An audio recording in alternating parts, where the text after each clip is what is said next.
The ritual begins. I never thought Vermont would be where the silence pressed hardest. The car rolled through long corridors of forest, the kind of roads where the radio gave only static and the trees leaned close. I'd been sent north before, to towns that clung to rivers or mining camps left behind by time. But this was different. The summons had come without debate, the kind of order you don't refuse. Vatican never asks. They assign. The monastery appeared after a final curve, its towers gray against an October sky. Stones dark with rain, shutters bowed as if the building had watched too long. A narrow gate bore a plaque, St. Alaric Monastery. I'd heard the name once years ago, in a hallway where men spoke softly and didn't meet each other's eyes. The caretaker met me in the cloister. He wasn't much older than me, robe frayed at the cuffs, face mapped by winters.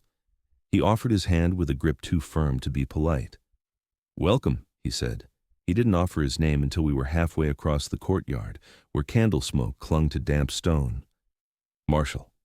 I manage what remains here." My room was narrow, the mattress thin. The window looked over fir and maple on the ridge. What struck me more than the chill was the quiet. Monasteries usually carry soft noises, footsteps, the scrape of chairs, the bell for hours. Here the quiet had weight. It felt set down deliberately, like a stone. Later, Marshall led me to the chapel where several young men stood waiting in cassocks, too new to be comfortable. They watched the door, as if something might come through that wasn't me. One held himself straighter than the rest and offered a quick, sincere smile when introduced. His name was Parker. There was still a light in him, the kind that believes this work can be noble. I've seen that light go out before. My assignment was simple in writing and hard in practice. Prepare them. Show them what it means to stand in a room where faith collides with the uninvited. That meant cases. Within days, Marshall arranged two.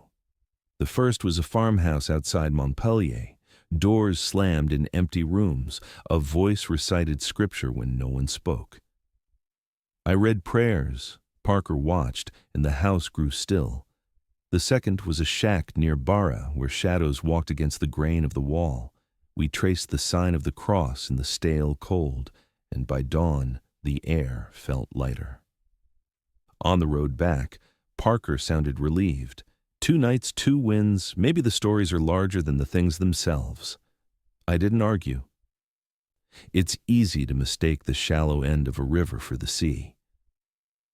When we reached the hall, Marshall waited with a folder sealed in red wax. He didn't open it. He set it on the table and said only, "This one waits for you." His voice was steady, but something snagged at the end of the sentence like cloth on a nail. I broke the seal that evening under lamplight. The first page was a form, the kind the church used for records. At the top, in bold black ink, was my name. Carson. Not father, not reverend, just Carson. It felt strange seeing it here, as if someone had already decided how my story would be filed away. Behind it were reports written in uneven hands, some typed, some scrawled. At the very back, folded twice, lay a page the color of old tea. The ink had bled at the edges as if handled by wet fingers. It wasn't a medical note. It wasn't a prayer. It was a list. Rule 1. Never call the child by her real name. Rule 2.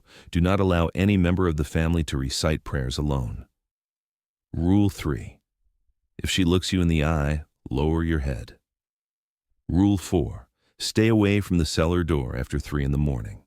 Rule 5. If the clock in the living room stops at 3:17, leave at once. I read the page twice, then a third time. My hands were steady, but the paper trembled on its own, as if it remembered the room where it had been written. These weren't lines from any manual. They were field notes, carved out of desperation by a man who wanted the next to last a little longer.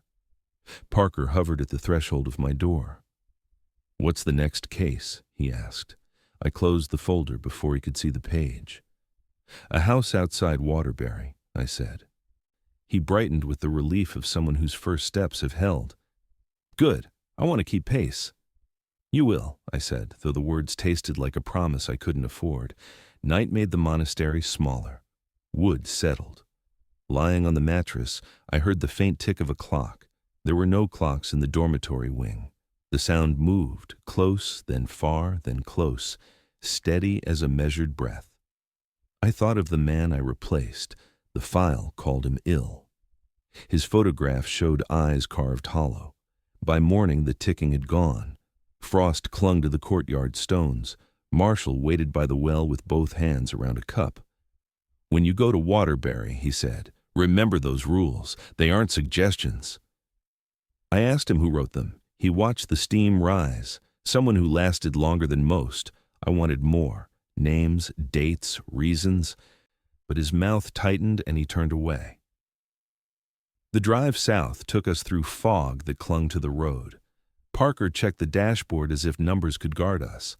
The house sat on a stretch called Hollow Road, the kind of lane that forgets what town it belongs to.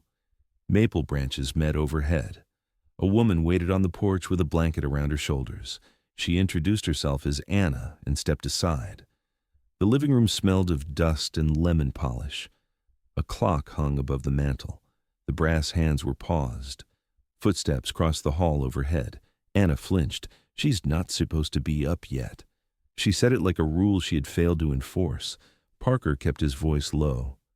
Where's your husband? Work, she said. He takes night shifts now. It's quieter then.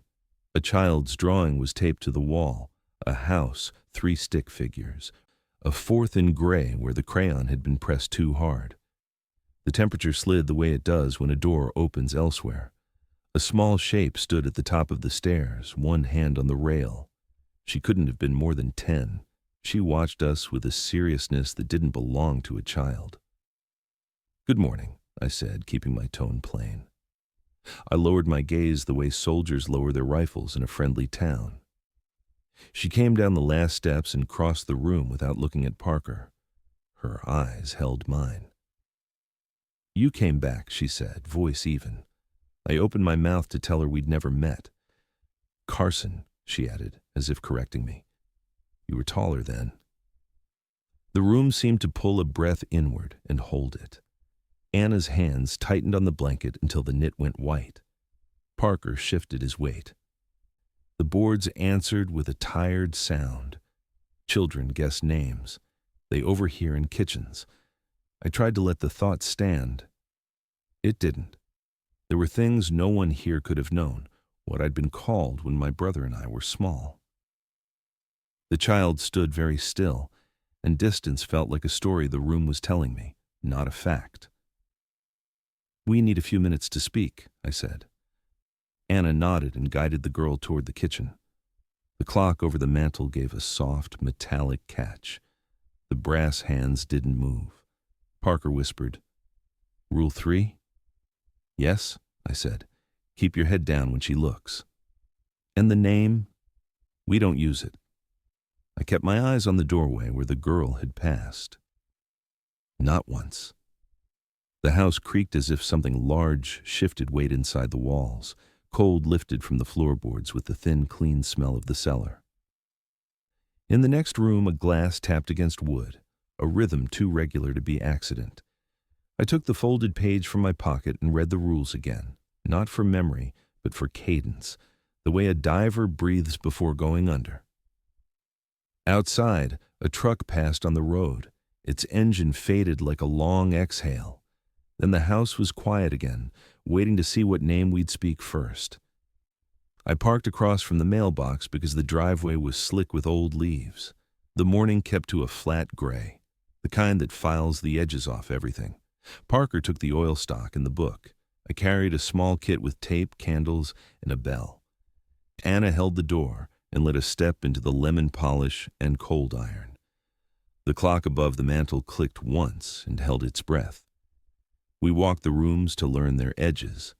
Kitchen, hallway, a door in the floor with a brass ring. Anna said they kept jars down there. She said it without looking at the door. Parker nodded toward the steps. He had felt it too. Emily sat at the table and traced a gray circle with her finger. The grain darkened under her touch as if the wood remembered heat. Parker kept to the far side and watched the book instead of her eyes. Rule 3 held. I asked when David would be home. Anna said noon. Neighbors had begun to talk. You think it melts away, but it gets into everything first. We began with the small right. The bell tone was clean and small. The sound walked the room and came back thinner. Emily watched it return. I kept the prayers low, like a man checking a beam for cracks. You look more than you push. A glass tapped the counter once. The brass hands moved, then stopped short. Parker folded his hands so he would not reach for the clock. At 11, we stood in the hall and let the house speak. The draft by the cellar line had sharp edges. It was not a leak. It was a choice. Anna poured tea. Her hand shook. I carried the tray. David came in at noon with sawdust on his coat. He thanked us the way a man thanks a medic when the bleeding is slowed but not stopped. He kissed the top of his daughter's head without meeting her eyes. That meant he had learned Rule 3 the hard way. We ate at the counter. Knife, plate, breath, swallow. Parker asked when it began. David said winter, after the pipes froze. Explanations choose coats that fit the town. By afternoon, the light went flat. Parker read. I watched. Emily's mouth shaped his words a beat late. Her eyes lifted. I lowered mine to the bell. The brass ring on the cellar lifted and clapped. The clock clicked. The hands slid to 3:17. I said we were done. Anna exhaled like she had been underwater. David turned the clock face down. The hour in the room did not change. We left by the porch. Parker stared at the porch boards as if they could answer. Does it mean the hour is fixed? I said. We keep the rule. We do not speak the name. Back at St. Alaric, the records room smelled of paste and damp stone. Marshall sat with a ledger and a lamp. He capped his pen and waited for the question. I asked how long the previous man worked the Waterbury file. He stopped sleeping, he said, fingers flat on the page. He said the man kept a chair by his door so the hall would not bend while he blinked. Hallways do not bend the way you can see unless you already know they have. I asked what Rome wrote. Ill transfer, rest. I asked what he wrote. He slid the ledger over. Dates, brief notes, arrows, and places where the ink went light. One line said he heard a clock he did not own. Another said he broke Rule 1 by mistake and began to ask for Marshall's given name. A small cross marked the margin. He stopped calling me father and started saying Marshall, he said. Parker stood behind me, trying not to read while reading. Parker asked if the man had been sent to a hospital. Marshall said the church did not like that word. They sent him south to trees and light, he added, short prayers. Convalescence is what we call it when we hope a thing slows down. I asked who wrote the folded rules. Looks like the same hand shaking, he said. Could have been Dawn, could have been the passenger seat, could have been a sill with an elbow on it, anywhere a man writes while something walks the hall. I took the file back to the cell and copied the rules by hand. Cadence matters. You want them in the wrist, not the mouth. Rule 1. Never call the child by her real name. Rule 2. Do not allow any member of the family to recite prayers alone. Rule 3. If she looks you in the eye, lower your head. Rule 4. Stay away from the cellar door after 3 in the morning. Rule 5. If the clock in the living room stops at 3:17, leave at once. I slept in my shoes. The tick came back just before morning.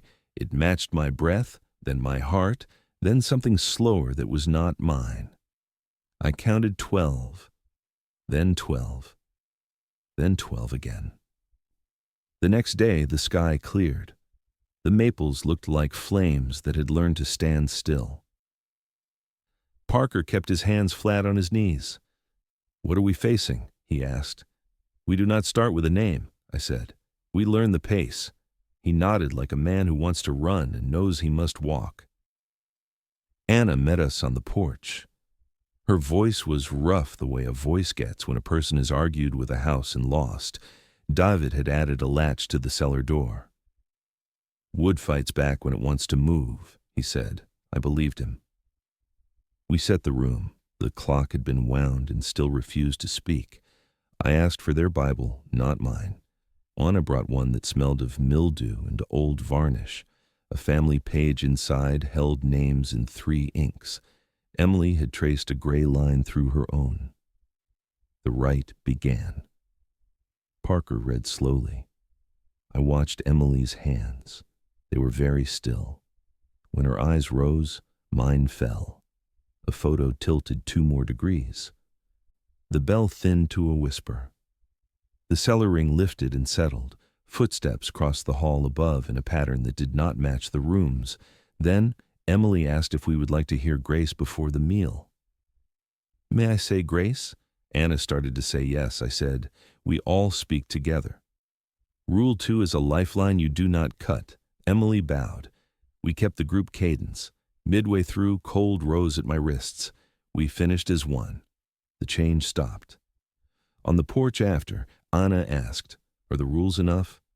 "They are what you stand on," I said. David stared at the trees. "I can cut them back for light if it helps," David said. "Light helps you count what is in a room. It does not change what hour the room believes it is." Back at St. Alaric, I asked Marshall for anything older. He exhaled through his nose and unlocked a drawer. A thin envelope held 3 notes from the man before me. The first was neat. The second had places where whole sentences had been lifted and rewritten with fewer words. The third note said he had broken Rule 1 and now heard his given name when he closed his eyes. "Please help me forget it," he wrote. Marshall closed the envelope with his palm as if heat might get in. Parker asked why he would ask for Marshall's name. Marshall said it was so he could force himself to stop saying it, that people trade weights any way they can. I carried the file back to my room and set it beside the kit. I wrote every rule again until the lines looked like they had been carved in the desk. Outside, the wind hit the stone and slid away. I put my hand to the wall and felt a long, slow thud that did not match my pulse. It felt like the house on Hollow Road had learned how to breathe inside the monastery walls. I didn't plan to pry, but the ledger had left a splinter under my skin. Anna met me at the door with her coat already on. David stood behind her with a toolbox and the stubborn set to his jaw that men get when they've run out of easy work. Emily sat cross-legged on the rug, eyes on the blank TV screen as if it were a dark window. Parker was late by 20 minutes, a detour and a truck on its side near the turn. That left me with the slow kind of time that changes the shape of rooms. I asked about the cellar. David said he had added a second latch. He didn't smile. Some fixes are just sandbags. We set the house the way you set a stage and invite truth to stand where it must. Kitchen light on, hallway light off, living room dim. The clock had not been wound, but someone had righted it. It showed a time that did not matter. The air held that clean metal taste the house liked. Parker arrived, breath showing in little bursts. He nodded once to me, once to David. We took our places and began the frame again. The sound in the house changed like a radio between stations, not louder, closer.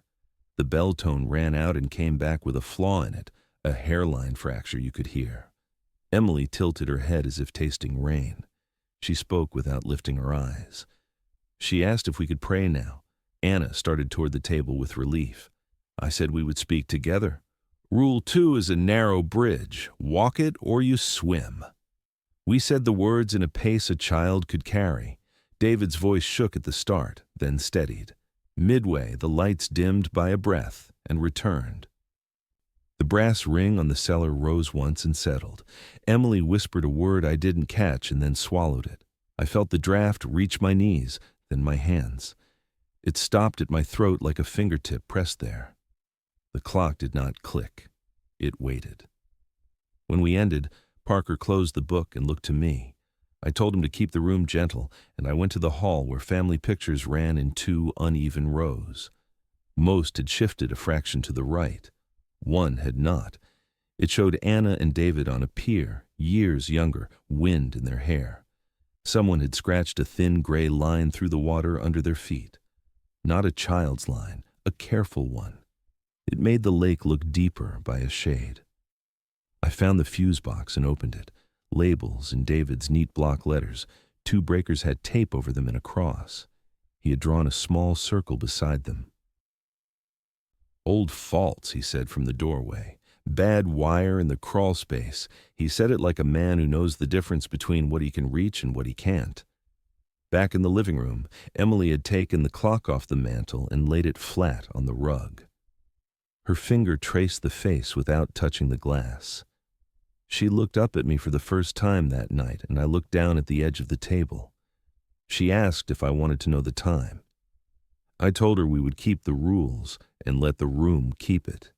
She smiled like someone hearing a joke they told you yesterday.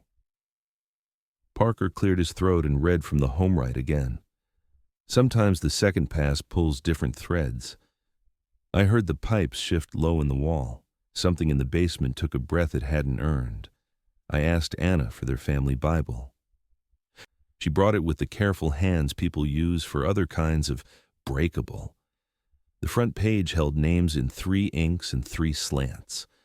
A line ran through Emily's first name, not hard, firm. She had done it herself. I asked when. Anna said it had been spring. She didn't add more. The word hung like wet cloth. I turned the page and something fell out. A snapshot curled at the corners, a church picnic. Emily near the swing set, hair in a red ribbon. In front, a visiting priest I knew by posture long before the face settled into memory. He had been the man before me, the one Rome called ill. In the photo he held a paper cup and a stiff smile. He was looking past the camera at something not there. Someone had written a date on the back in pencil. 3 weeks before the first call from this house. I asked David how the man had seemed then. David said the priest had looked tired and tried not to show it. Anna said he had left a list. Her eyes moved to the mantel where the clock should have been. "The rules," I said. She nodded. Parker let the silence stand. He was learning the part of the work no one teaches, the way quiet answers questions you shouldn't ask. Emily set the clock upright again and breathed on the glass until a cloud formed. She drew a little door in the fog with her fingernail. Then she wiped it away, and the hands jumped forward and stopped. Not 3:17. Yet. She whispered that we should go downstairs now. Anna said no like a prayer she didn't expect to work.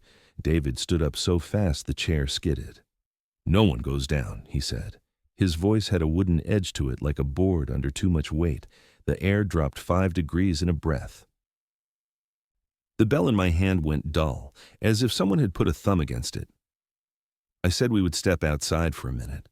Fresh air breaks patterns. We left by the porch and stood under the maple limbs while the house kept very still. "She knows your name," Parker said. He kept his voice level. "She used it once," I said. "We don't let her use it again. And the cellar?" "Rule 4, I said. "After 3, we don't touch it. Before 3, we respect it." He nodded. You can agree with a rule and still hate it.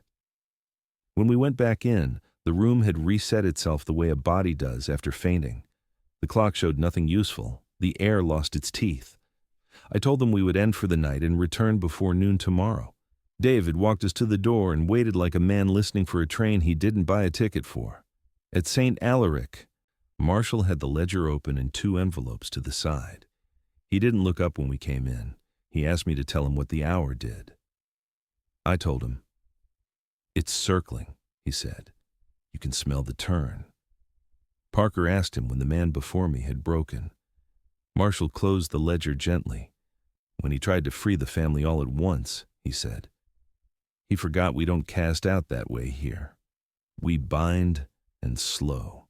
We teach them to last." I let the words sit. The monastery heat clanked in the pipes like doubt with a keyring. "What is it?" Parker asked. "Not what we trained for," Marshall said. He rubbed his eyes with a thumb and two fingers. It's not a single hold. It's in the blood and the rooms and the habits that make a house a house. He pointed at the rules on my desk. Those aren't rules of conquest, they're rules of survival. I said I wanted to know what the church had done before this place, before families like this one. Marshall said I wanted older stories. He unlocked a drawer I hadn't seen opened. Inside lay a thin cloth parcel tied with twine. He set it down the way people set down a sleeping child. Notes from northern parishes, mills, camps, he said. Different last names. Same hour.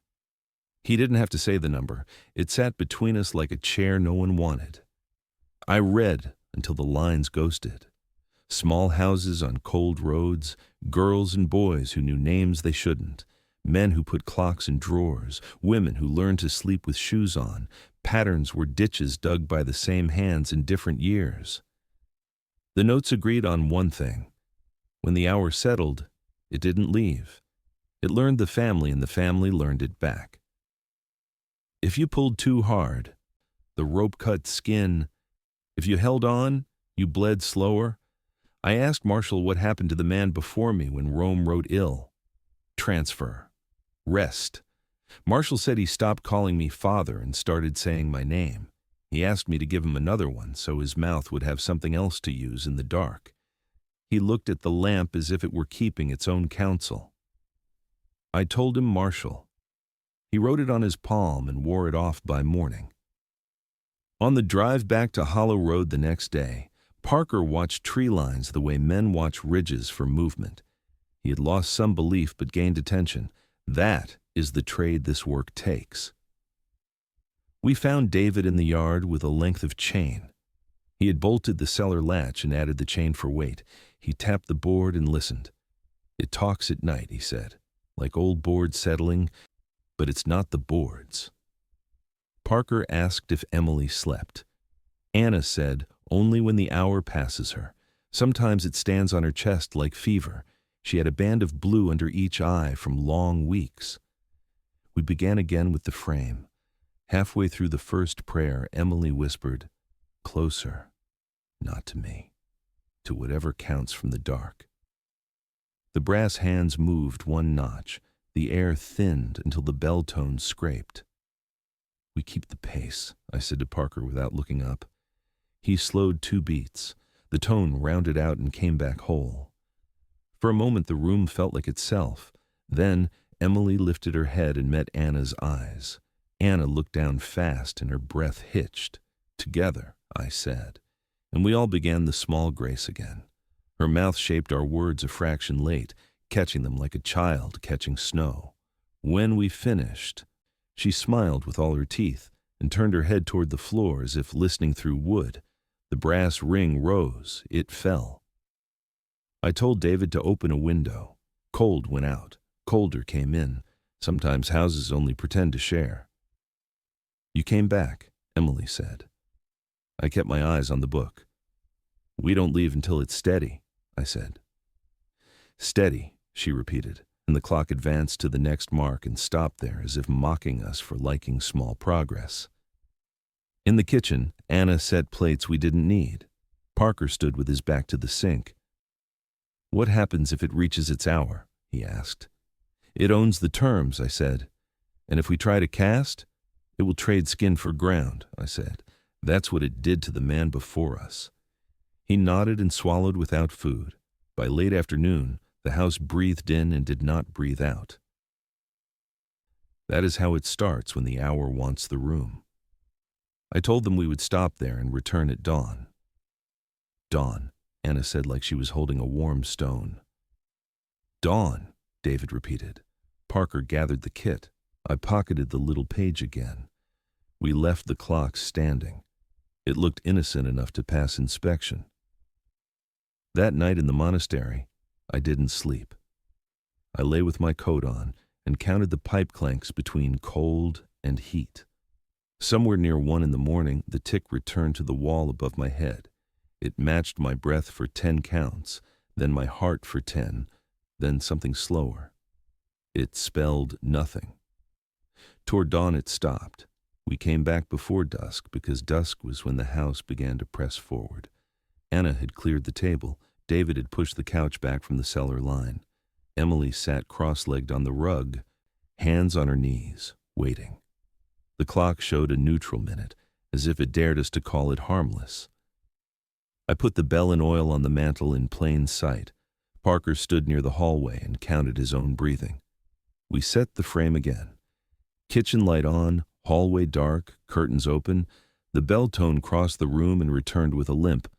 I kept my voice slow and level, steady as a rope in flood. Emily smiled at the sound, the smile of someone who already knows every exit. The cellar ring lifted. The floorboard stiffened. Cold brushed my wrists like metal against skin. David pressed his palm to the wall. Parker lowered his eyes to the book. Anna stayed behind the chair, as if the wood could guard her. Halfway through the prayer, the house changed depth. The walls seemed to inhale. The clock clicked and froze. Emily rose without effort and whispered that the hour was ready. Anna said no. I lifted the bell, but it felt lighter, as if someone had emptied it. The bulbs flared white, cracked, and dimmed. Branches scraped the siding out of rhythm with the wind. David shifted, but I stopped him. "We keep the line," I said. "We do not open what wants to open itself." He swallowed and stayed. Emily touched the glass of the clock and breathed a fogged circle. She pushed at it as if it were a door. The hand slid forward. 3:10. The house braced. Parker's grip tightened. He began a psalm that framed the room again. Anna whispered along. At 3:12, the ceiling sighed. At 3:14, the window glass gave a dry cry. At 3:16, the cellar latch stretched, screaming against the screws. The clock moved toward its mark. I felt my given name stir in the air, the one my brother used years ago. I dropped my eyes to the bell and held the rule. Emily's shadow split away and moved toward the hall. Parker stumbled the line, then caught it again. "Steady," I said, and the word carved a path. The clock clicked. 3:17. Air left the room as if the windows had opened inward. Pale light flared. The floor lifted like a chest under pressure. The cellar door sank as if pulled down from below. Emily bent backward until her head pointed at the floor. Calm face, stretched throat. She spoke my true name. Anna whispered, "Please." David said, "Don't." Parker begged to stop. "We do not stop," I said. "We hold." I pressed her forehead. Heat burned under the skin. The bell gave only a hiss of breath. The room leaned toward the cellar, trying to drag us with it. The hour wanted a name to close around. I had sworn never to give it, but conquest was never the point. Binding was. I spoke her full name, the one written in the family Bible, the one she had scratched out. The sound struck and sank. Emily snapped forward like a folding book and fell to her knees. The latch clanged. The clock spun twice and landed on nothing. Anna cried out, covering her mouth. David lurched, but Parker caught his arm. I held Emily and whispered the narrow binding lines. Smoke left my lips.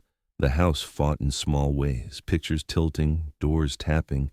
Something paced under the floor in short loops. We finished the words together. Yellow light steadied. The cellar ring lay flat. The room sagged. Silence came like a verdict. Emily lay with her cheek to the rug, pulse fast, then steady.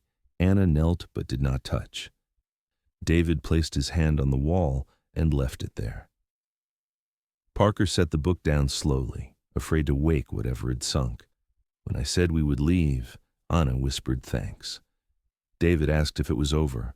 Parker muttered, "Bound." I told them we had shifted weight from one beam to another. Houses don't get lighter, they only stand longer. On the porch, Parker leaned against the rail. "Did you break the rule?" he asked, "or fulfill it?" I said the rule keeps mouths safe. Mine is not safe. It is employed.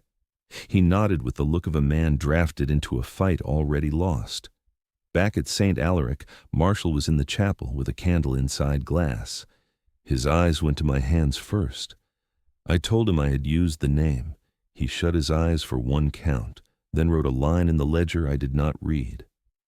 We keep them quiet a week, he said. Then Rome hears yes. It will not leave them, I said. It will not roam, he answered. That's what yes means. Parker sat behind us staring until the floor blurred. I washed my hands in the basin. The water ran clear. The iron smell stayed. I woke in the night to the tick inside the wall. It matched my breath, then my heart, then something slower. I waited. It did not stop. At first light we drove back. Emily sat at the table in a sweater with sleeves too long. She ate toast and drank milk like any child, both hands on the glass. Her eyes were clear. They did not look at mine. David said the night had been quiet. He did not finish. The cellar latch was flat. The clock kept time. Parker wrote 2 words in his book, bound, for now. We left them with rules: pray together, keep light, dinner early, cellar closed. Anna nodded at each. David asked if he should unbolt the chain. I told him leave it. Curiosity is only hunger with good posture. At the monastery I laid the rules out again. Rule 1 looked like a cut. Rule 2 like a rope burn. Rule 3 a weight. Rule 4 a closed mouth. Rule 5 a hand on the wrist. I wrote the report Rome likes, short, finished, bloodless. I did not write what I could smell on my hands. I did not write that the walls here had learned to breathe. I slept without sleep and woke to nothing new. Days passed. The phone stayed quiet. We trained the young priests. Parker asked if binding ever felt like winning. I said it felt like standing longer. He said that sounded like losing slowly. I told him most houses survive that way. He laughed without joy. When Rome called, Marshall answered, listened, and said yes. He stood still. He said the word quiet, as if it meant water. He told me we had done our part. I nodded and kept silent about the tick still pacing my walls. At dusk, I walked the cloister. The sky was the color of old coins. I leaned on the stone rail. Somewhere in the wall, the tick began again, patient as a drip. It matched my breath, then my heart, then something slower that did not belong to me. The monastery is quiet tonight. Too quiet, even for stone. I sit at the desk with the rules spread in front of me. 5 lines, simple as nails. Rule 1 looks cleaner each time I write it down, as if the paper likes it. Rule 2 is still the hardest. I keep thinking of Anna whispering alone at the sink. Rule 3 waits behind every doorway. Rule 4 lies flat like the cellar ring. Rule 5, I have stopped watching clocks. They watch me. Marshall says the family is calm. Rome has accepted the report.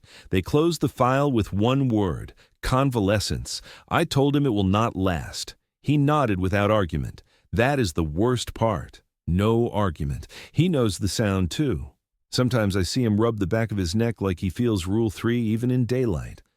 Parker walks heavier in the halls now. He has lost that shine young priests carry. He does not complain, but he has started asking questions that do not have safe answers. What if the rules are not protections but invitations? What if saying them keeps the hour alive? I told him silence is worse. He said maybe silence is just the deeper form of prayer. I didn't reply. He's not ready to hear that silence has already chosen him.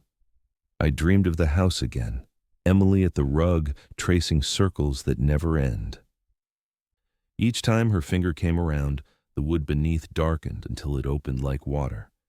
She whispered my name, the given one, not the collar one. And I woke with the taste of iron on my tongue. The tick in the wall kept pace with my breath. I counted 12, then 12, then 12. It stopped only when I spoke her name aloud. Binding is never over. It only changes rooms. Tonight I walked the cloister until the stones grew white with frost. The tower bell did not ring. It hasn't in weeks. Still I hear it sometimes, faint, as if rung by a hand too small to lift the rope. The sound carries inside me. It is not metal. It is bone. I wash my hands and the water runs clear, but the smell returns as soon as I dry them. I think of David standing with his palm on the wall. I think of Anna nodding at each rule like a soldier taking orders. I think of Emily's eyes, clear in the morning, dark in the hour. Did I save them, or only mark them for slower ruin? Parker asked me that yesterday. He said, "Are we healers or jailers?" I told him the truth. We are caretakers of locks. He didn't answer. He just looked at the ledger and shook his head. Marshall believes Rome will not send us back to Waterbury. He is wrong. Files close, but doors do not. The rules will find another house, another name, another cellar. When they call, it will be my turn again. And when the hour comes, the rules will wait to see if I still remember them. I swore to bind, not to conquer. But binding is not safety. It is only postponement. I know that now. Each night the tick follows me into sleep. It speaks slower than the heart, slower than the breath. It is patient. It is counting. If anyone reads this, know that I tried. Know that the rules are not suggestions. They are the only ground left when the floor begins to tilt. But do not mistake them for salvation. They are chains made to last a little longer. Chains do not end hunger. They only feed it slow. And when you hear your name, your true name, not the one you wear in daylight, do not answer. Lower your head. Wait for the silence, if it comes, if it ever comes.